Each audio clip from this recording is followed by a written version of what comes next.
The big debate of the hour. The Congress has yet again been caught in controversy with the latest racist remark made by the Overseas Congress chairperson, Sam Pitroda, who has said that India is a diverse country where people from the northeast look like the Chinese and the people from south of India look like Africans, people from north of India look like the whites, while those living in the western part of the country look like Arabs.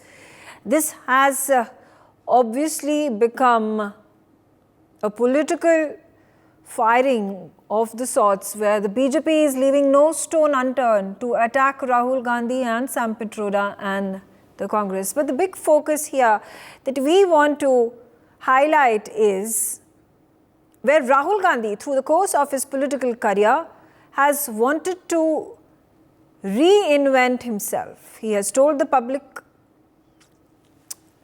all right, I'm going to start my conversation. Let's begin with Gautam Mukherjee. And Gautam, the very premise of doing this discussion was the number of times Rahul Gandhi has made these gaffes. When he comes about saying that Rahul Gandhi is dead, then he comes about saying that India is a union of states and not a nation. He has gone to Cambridge and praised the Chinese Communist Party, Xi Jinping. He has praised One Road, One Belt initiative. And he has even spoken about how his philosophy and ideology has been molded by a CCP leader that he had the opportunity to meet. There are several of these gaffes, these statements that have been made by Rahul Gandhi. In fact, 2 days ago, one statement that came in which was absurd, made no sense whatsoever on the face value, where he goes about saying that if Dalits were to set up a question paper for the IIT exams, all the general caste categories will definitely flunk in those examinations. So the story behind this discussion is that on one hand, it is Rahul Gandhi who makes these statements. But are these the brains and thoughts of Rahul Gandhi?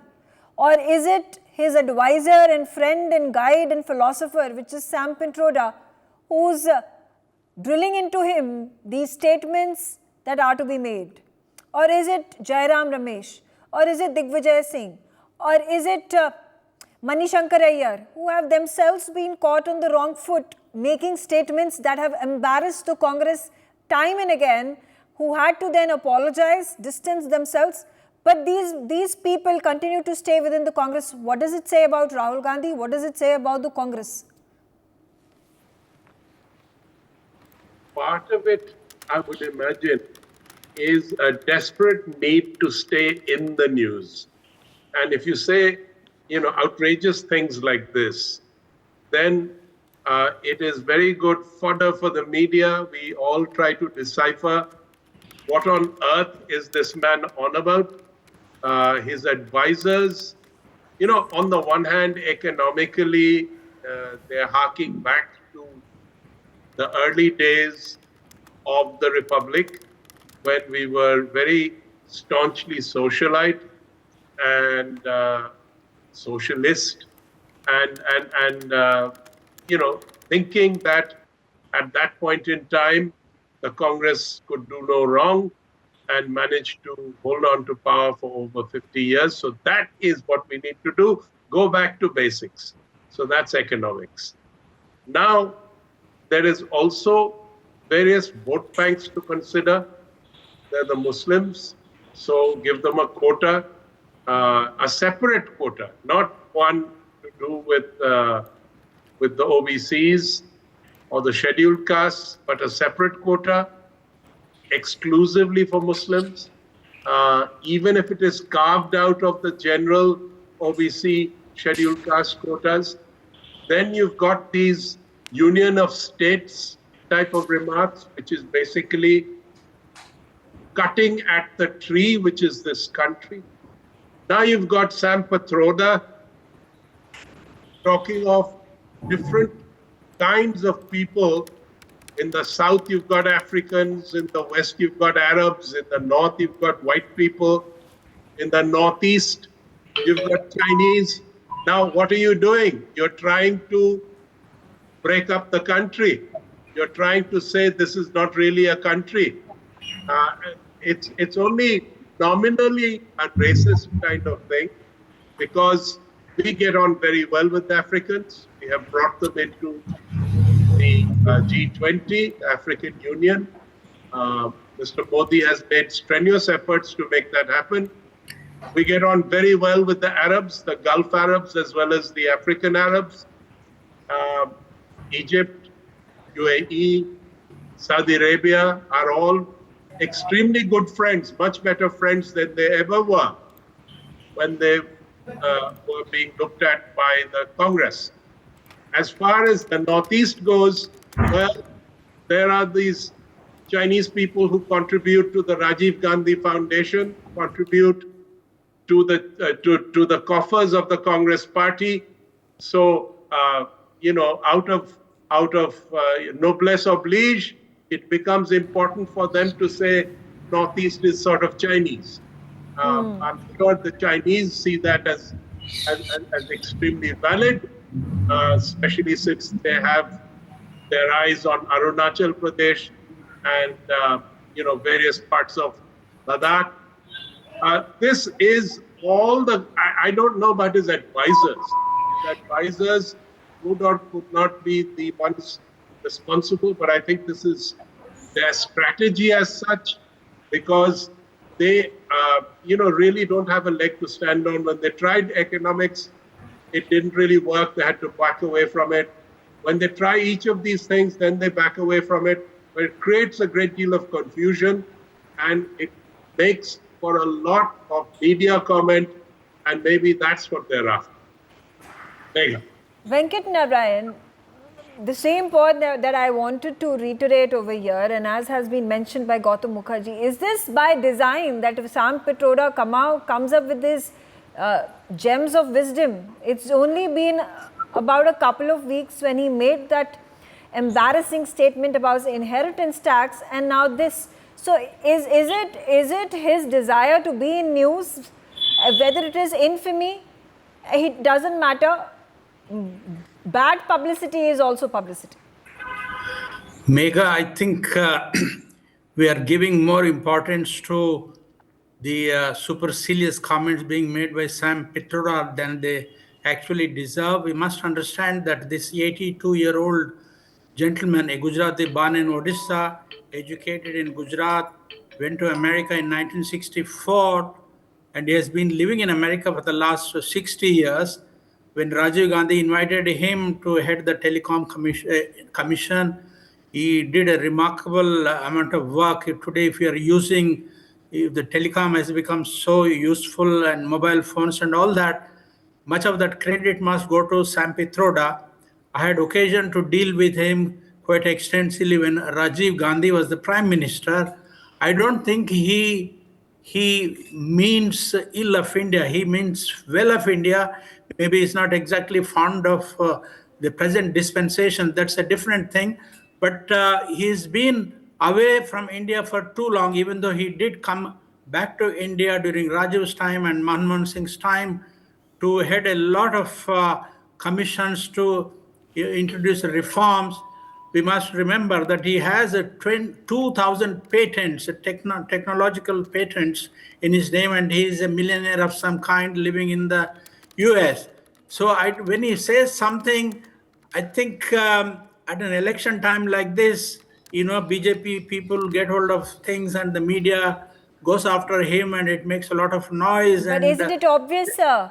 If something of a comment that has been made by an individual who calls himself as the Congress Overseas Chairperson, who has been the advisor of Rahul Gandhi since decades together now, somebody who was associated with Rajiv Gandhi at the start of his career, and you yourself mentioned that he is an erudite, intelligent and a successful businessman.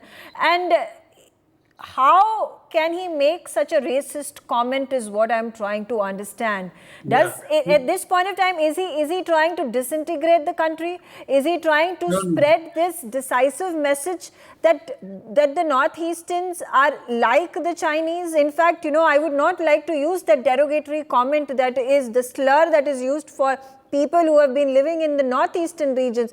And therefore, Prime Minister Narendra Modi and BJP government's renewed efforts that, the northeast needs to be reconnected with India. There needs to be a look east, act east policy that has been initiated by the BJP. That is a semblance of the northeastern regions, northeastern states having a feeling of belonging. And a statement like this further distances the northeastern people from the rest of the country.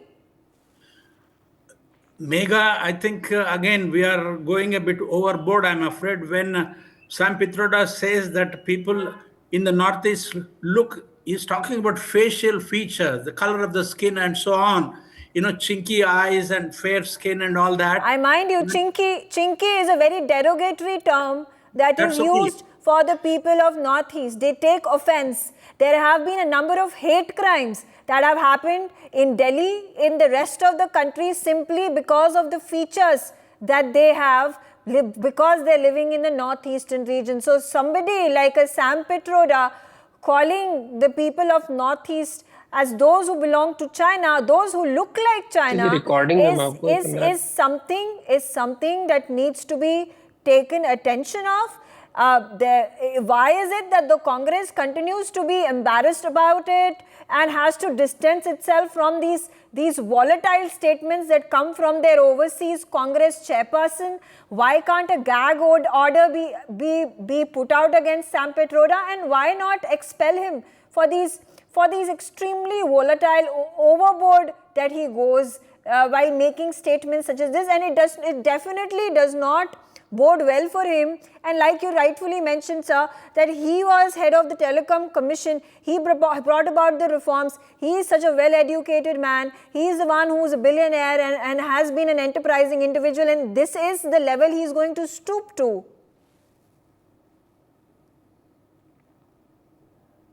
What he is saying, but I don't think it is by design to say anything nasty about the people of India. It is just that, as I said, he's been living in the West for too long, for 60 years. Off and on, he would come and stay in India. So India. You're saying he's completely out of touch with the reality of India. Is this what you're saying? So why does he go about giving advice to Rahul Gandhi to say and speak and mimic everything that the man thinks? Does this not bode well for the Congress to expel him and pick a person who's more aware of what the country is, what its countrymen are, and what's the pulse of the people of the country? Is this not then a single-handed reason for the Congress to be defeated in the elections again and again in 2014, 2019, 2024? Is that going to be a replication that we see as the results come out? Ratan Sharda also on the telecast with me. And Mr. Sharda, let's try to understand. Now, I'm also going to put out this analogy. When he is saying that people in the South look like Africans, so is it every single person who has a dark complexion across the country is then an African? Well, on a lighter note, I am a Punjabi from North, but I am dark. So where do I fit in? Yeah, I wonder. Then secondly, BJP must be very happy with a person like Uncle Sam, who is giving them on platter election issues which are irrelevant, but which can create a lot of unrest in the country, in the mind of the people. Now, you will remember when the Rohingya issue came up, Islamists created havoc all over India, and hundreds of Northeasterns were, young boys and girls were removed from Bangalore and many other places. They had to rush back to Northeast. So this is the kind of inert, hidden kind of unknownness about these Northeast Indians. And what Congress did, the damage it did to Northeast part of Bharat, that these people never felt part of India. They were exploited. They were used for a few seats, then forgotten. Funds were sent. Their own parties and friendly parties ate away the funds, and these people suffered. Now when they feel part of the mainstream, somebody comes and calls them chinky or Chinese, it's very sad. I would say this man, Sam, is a bit over the top now. I think he should retire from public life. What he said is not really racist, because we all know we are diverse features, diverse characters and diverse expressions, but we are one. We also know that. It is very insensitive. See, we acknowledge our diversity. It is a fascinating land where we are diverse in so many ways, but actually, as RSS chief puts it, we are unity which is expressed in diverse ways.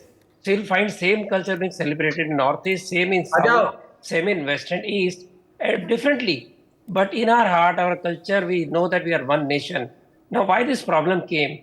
Because the people who were the first part of the Constituent Assembly did not know what India is, because most of them were trained in the West. So they believe India is a nation which was brought to life courtesy British on 15th August 1947. Before that, we were not a nation.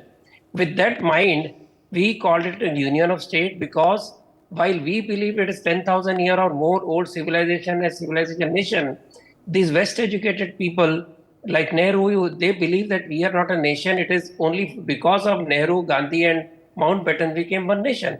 With that mind, you call it federation, you call it union state. That mistake. See, tragedy is, as a nation, we are the only nation in the world who, after 75 years, still don't know where we are. Till Modi ji came, we were not sure what kind of nation we are.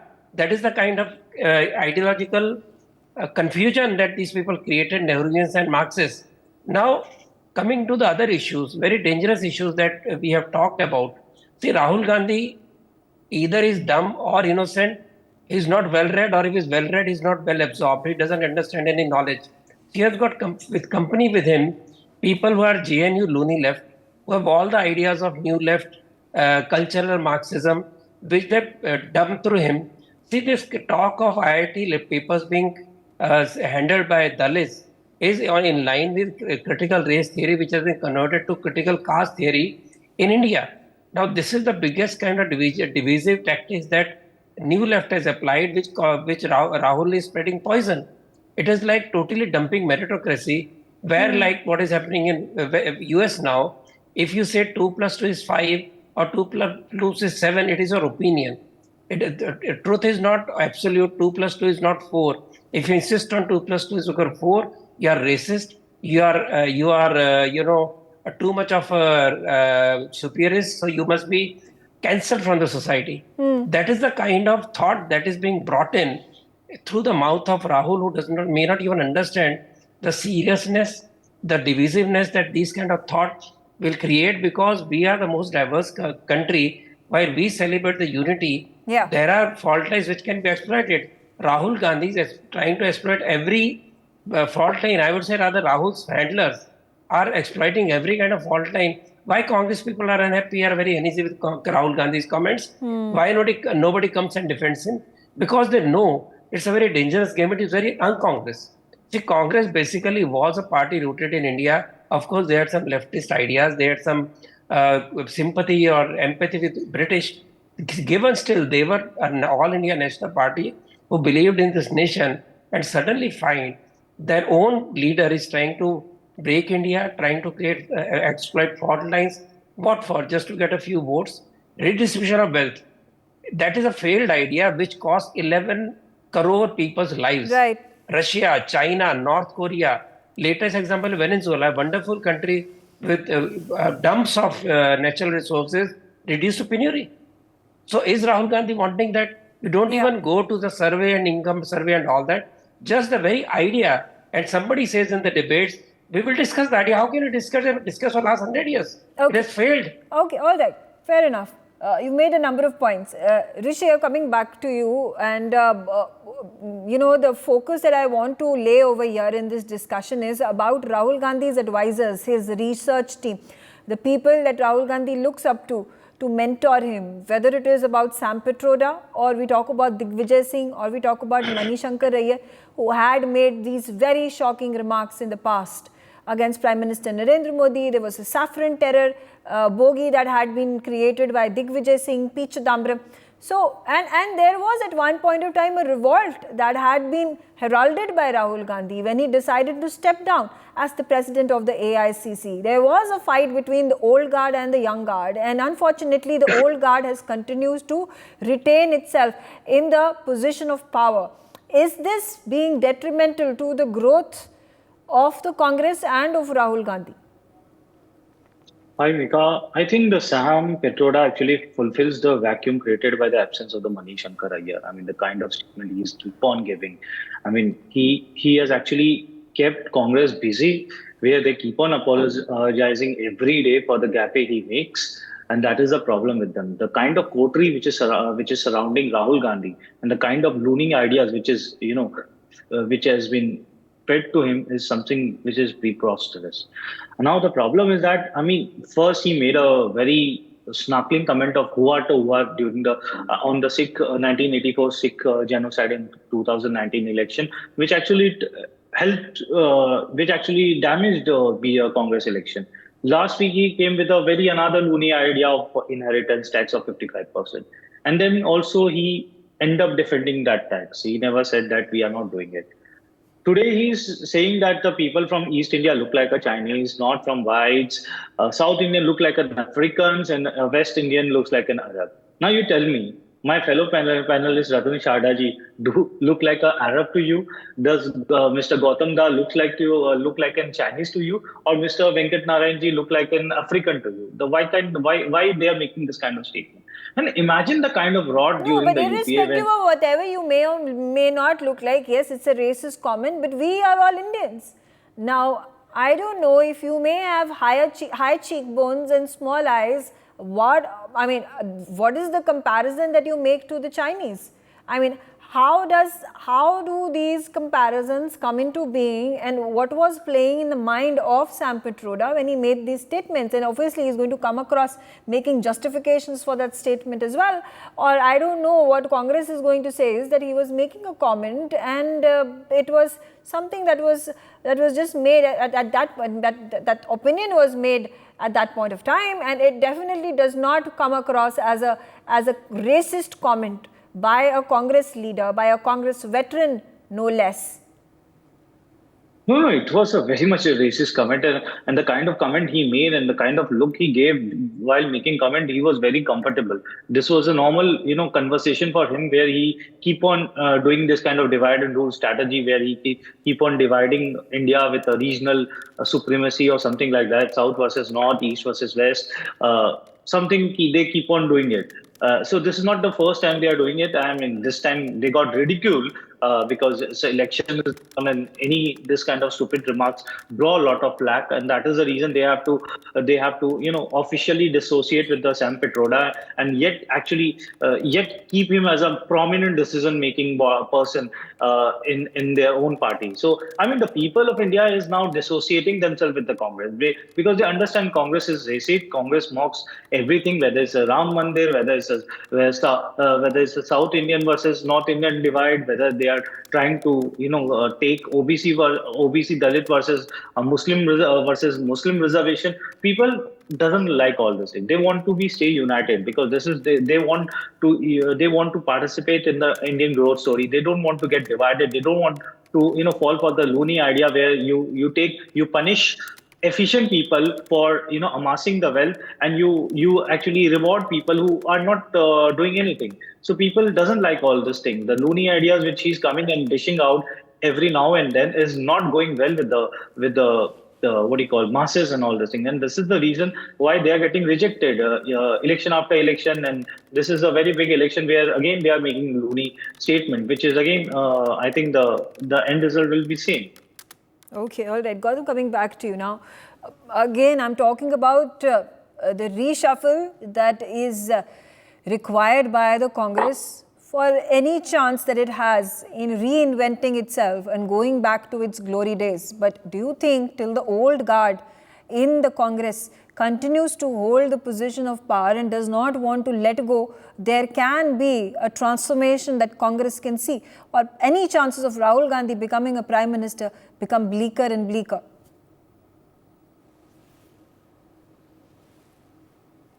Gautam, the question is for you. It's weaker for a variety of reasons, not just this babbling and absurd statements day after day from different people in the Congress, but also because the Gandhi family has a stranglehold on it, but no ideas, and is just refuses to let anybody else come up. So the party is choking from the inside. The only effort is to perpetuate Rahul Gandhi. He won't even let his sister come into prominence. He's so easy to overshadow that he's very, very frightened of it. His sister is a good orator.